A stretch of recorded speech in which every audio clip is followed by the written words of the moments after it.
How to pronounce grievous. Grievous. It's an adjective with two syllables. Stress the first syllable. It's pronounced grievous.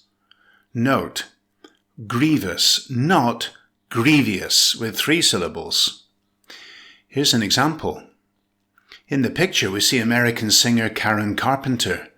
The sentence reads, "The death of Karen Carpenter in 1983 at the age of 32 was a grievous loss to her family and the rest of the world who loved listening to her amazing 3-octave contralto voice."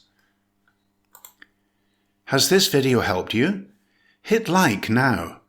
And continually improve your English by subscribing to this channel. Hit the subscribe button, click the bell icon, and choose all to be notified when there are new videos.